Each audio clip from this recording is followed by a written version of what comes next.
Welcome back, ladies and gentlemen, to Factorio Episode 7, Bob's Angels. So we start off with previous me pointing out on the map where the large sapphirite patches to the north that's just been scanned, and potential places where we're going to build defences just like this one. So I did a little bit of playing in between episodes, not very much, just clearing the last of the biter bases, occupying this bottleneck. And then I started recording, so that's why there's a lot of artifacts everywhere when we're slightly further ahead than the end of last episode. But we start to place out the defences for the wall. I haven't actually been back to the base since last episode, so we actually run out of a wall and we run a bit low on ammunition, so I decide to make a trip back to the base. Kind of wish I'd done this before I started recording, but I want to keep as much of playtime on this factory recorded. Don't want to do too much in between episodes. So we head back. I noticed one of the greenhouses isn't functioning, and I believe that's because the assembler making saplings is slightly too slow. We also switch back on the steel because I'd cleared the base that the pollution was hitting. And it's okay to switch it back on, I guess, even though it's going to use a lot of iron. So we put in a second assembler on the greenhouses. Probably won't need it once we have faster assemblers later on, but it just means there's always going to be enough saplings for the greenhouse. So we set that up, and we head back down towards the first set of defences. This bit's at 4 times speed, just the walking back up and back down. Just to speed it up a bit, so it does change slightly just now when we get back, and when we set off the sound would have changed slightly. But yeah, I noticed we're still getting attacked constantly here, and it's because we're still too close to the bases, so I decided to pop out and start pushing this base back, because we don't want that. They shouldn't really be attacking unless I'm hanging about nearby. The rampant AI causes them to come and try and hunt me if I'm near. When I'm far away, they shouldn't really attack unless stragglers come nearby. The turrets shoot them, and that causes the base to attack. We don't really want that. We want these here just to prevent the biters from building new bases. Now, the biter bases just up northeast of us right now will start to try and respawn bases, so we need to deal with that pretty soon. Otherwise, this wall kind of becomes a bit pointless. But that area to the east is going to be pretty hard to wall off. It's a large area, and I would like the radar to scan out some more bottlenecks first before I decide to commit to building there. But yeah, the premise of this episode is to now start mining and gain access to that javolite that we essentially push the biters back past. That's the premise of the episode. I kind of assumed at the start we'd get that done pretty quickly. We need some rail, we need some engines to achieve that, so I start producing some rail. God, that's quite loud at this speed, isn't it? I'll have to do something about that. But yeah, we lay a bit of road just there. We collect some fuel for the temporary base, which I really should get rid of. I just can't be bothered at the moment. And yeah, we're rapidly running out of sapphirite, so we need to get that javolite up here, get that up and running. We upgrade the miners because this is the thickest bit of the patch. It's the bit of the patch that's going to last the longest, and hopefully carry us through to obtaining more resources. And I just repair a couple of turrets that are in my inventory. So yeah, now we've pushed those biters back a bit more. That bottleneck is no longer being attacked, and the steel is now coming through. I keep forgetting to turn the builder nanobots off, so they occasionally keep popping out. And now we've got the Bob's adjustable inserter upgrade to put on the inside of the belt. We set those up for the circuits because that should have been done from the start, really. We just didn't have it at time.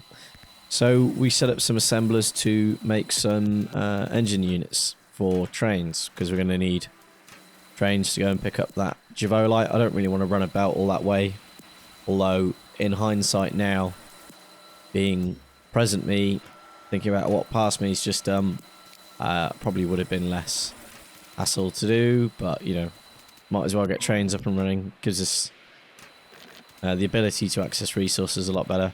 And I decided to start maybe setting up some extra stuff on this production bus. I could do assemblers, miners, all sorts of stuff, but I don't actually need it yet. And I wanted to do fast inserters, but I haven't got the second level of circuits being produced or being supplied to this, and I can't bother to connect them up because I want to get on with my objective for this episode, and I don't want it to take more than one episode. I want to have goals in each episode, and I want to achieve them. You know, have some focus, not get too distracted. So usually I go for 2 engines at one end and 4 carriages. That's what I've done for a while. I can't think of anything better to change it to. So yeah, I follow that format. But most of what we're going to build today is going to be temporary. It's just going to be to access resources early on before I build a proper unloading station and rail network. And most of where I set the track, I don't really want it there anyway, so we just kind of have to at the moment due to where the biters are, because they're everywhere. You can see all the red at the start. So I start placing out the where the unloading depot is going to be. Use some nanobots to clear the trees. I forget I had them straight away and start doing it with an axe, and then suddenly realise, what the hell am I doing? I've got nanobots to do this for me. But yeah, they do use quite a bit of resources considering what they're doing, so could have just done it in my own time, but no.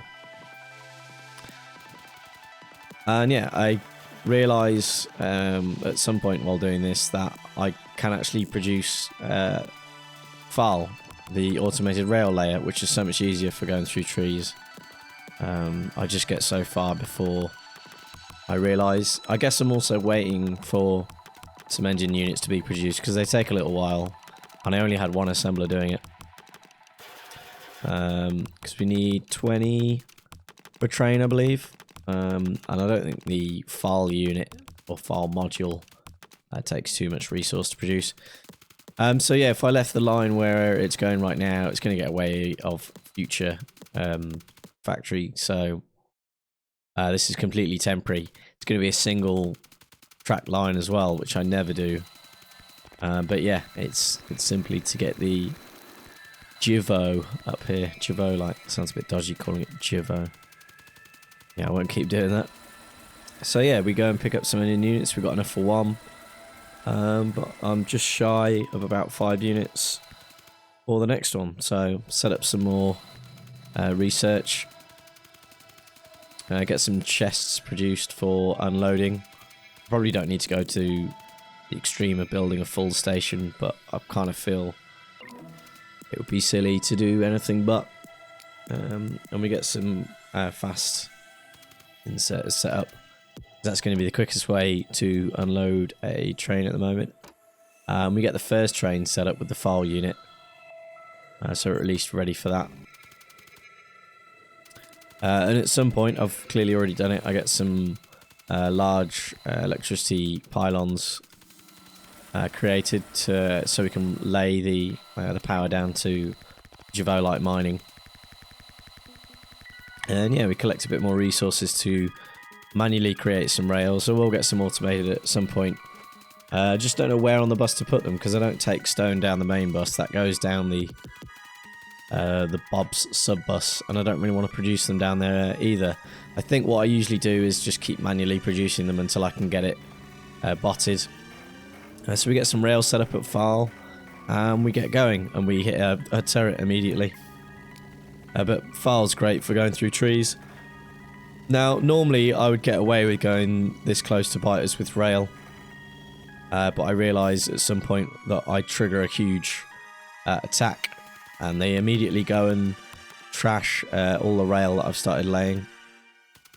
And this is the beginning of the masses of failings that is going to consist that this episode is going to consist of. Sorry, and yeah.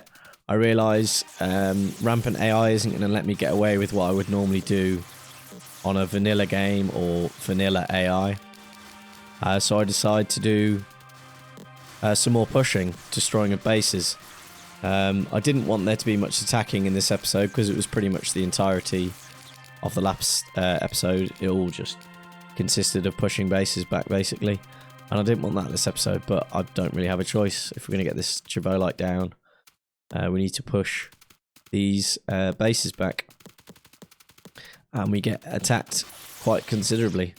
And they even completely divert me and head straight up to the base. Which is very annoying. I wanted to get on with my setting up the first mining depot, and they go and start trashing the bus, which is not ideal in the slightest. So I set up some really crude turrets to try and stop that. Clearly not enough. And we find a massive group of biters, spitters, and the next level of biters, which is not good at all. They've evolved up to the next level of biters and spitters. The first episode we were only dealing with the most basic biters. So I head back to get more ammunition, more resources, refuel the coal for the temporary base. And I decide to stop researching for the time being. As I start to panic again at the lack of resource, start to think. Last episode I was quite confident that I'd given myself the ability to solve the chance of running out of resources before I can get any further, and then this episode that all gets completely diminished because of the amount of back and forth there is with the biters. And I don't have that, well, I have about 100 sniper turrets on me, I think about 120, which is a good amount. I think later on I don't have enough, I can't remember. But yeah, we've got to push them back quite considerably so that this can function without being interrupted.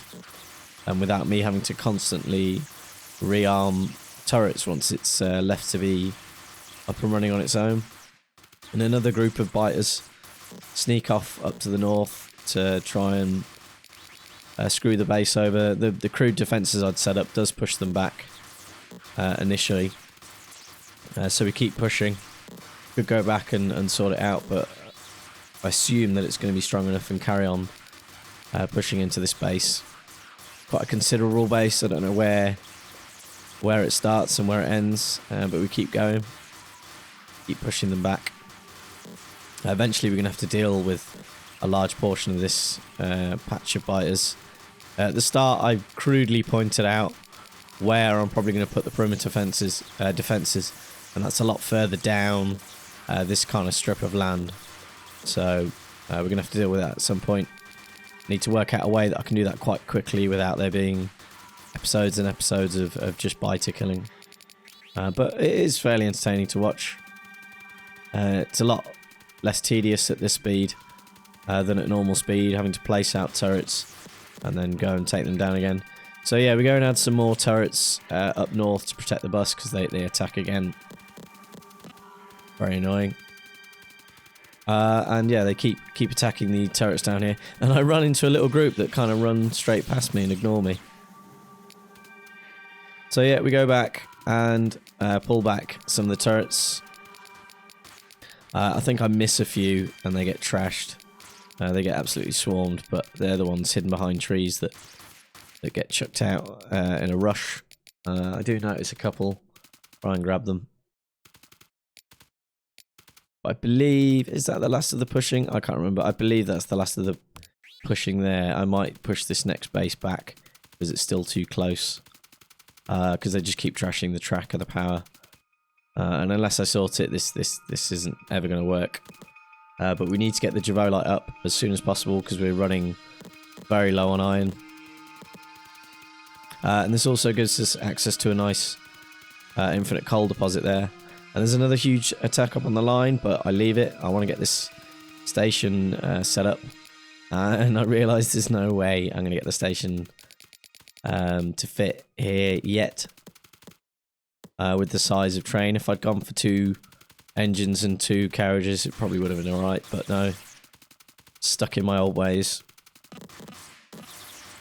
So yeah, we decided to carry on pushing bases back because they're still attacking regularly. And they're still scouting up north as well. Even from the base further behind this one. So it looks like I need to keep on top of pushing bases back regularly. Usually I'd get away with a lot more with the vanilla AI, but clearly rampant AI makes the biters a lot more active. You know, you could build a line quite close to them and they're not so bothered in vanilla, but in this it's quite different. They're even attacking the line, where in vanilla they wouldn't usually be. They'd set up near it, but I don't believe they'd tear it down from the kind of distances they are here. Obviously, if they're right next to it, they would. But yeah, and there's a blue biter that turned up just there, which is even worse. The yeah, there was the turret that got destroyed that I left out. But yeah, this blue biters in there. So what's that? The level 3 medium biters, which is not good at all. I've clearly been killing too many biters. Yeah, so we're gonna struggle. We're still gonna keep struggling. Kind of got a bit overconfident last episode, and we get attacked back up at the coal mine, and we have to repair all the broken track to get back.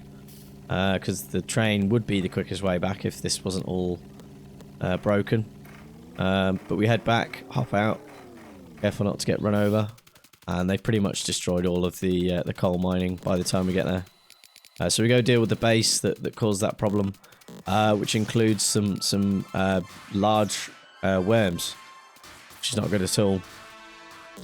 They'd be very difficult to deal with if I didn't have the sniper turrets. Luckily the sniper turrets outrange them, which does feel pretty OP. But we set up some crude defenses to cover that just in case that happens again and we're nowhere nearby. Pick up a load more coal to fuel the temporary base because I didn't really give it very much at all last time. We go and dump off some of the artifacts as well because the inventory is getting pretty full. And I believe, is this the point where I check? No. There is a point where I do check the iron reserves, and they're pretty much non-existent, apart from the stereotype backup. That's got about 4 or 5k in, which I'm not touching. I'm leaving that for emergencies, letting it build up. So we don't get much iron. The rate of iron we get from stereotype isn't that great, but if I let it buffer, it could be quite handy in a time of need. So I relay where the track comes in, and we get just about enough space for a station, and we start laying that. And to begin with, I lay the signals. I put a chain signal. I believe it's placed incorrectly as far as a 2-rail system would be concerned, but I don't. Well, I think I did do a single track system once, but it was donkeys years ago, and I completely forget how it works. And we'll see in a bit the train getting stuck in various places due to me not placing rails correctly. So we get some mines down. I start to cover the whole thing, and then I realise, no, that's going to be crazy. We want to get a minimal amount in, so we're not causing too much pollution. So I just place 4 Mark II miners. And we start laying out the loading station. Now, I love these belt splitters.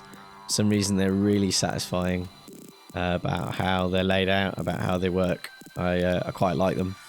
I'm probably going to venture into circuit loading in this. I've never done it before. I've never really bothered, but it would be really handy for this base to start mining if there's enough in the chests for a whole train load, and it only mines when it needs to try and reduce the amount of pollution. But yeah, like I said, I've never really done it before.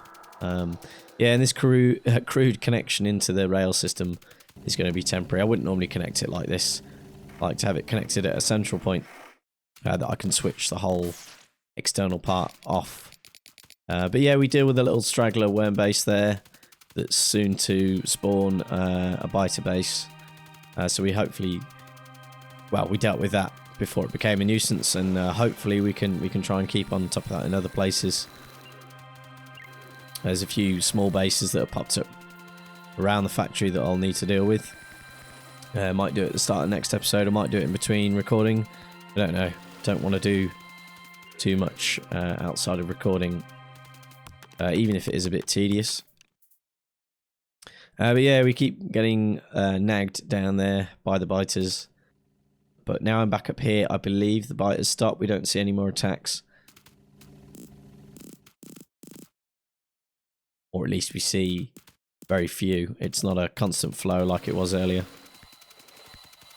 And we start construction, or start producing the items for the construction of the Chivolite ore sorting, because I'm desperate to get that done this episode. This episode does overrun quite a bit. I believe it's going to overrun by about 5 minutes, but that's not the end of the world.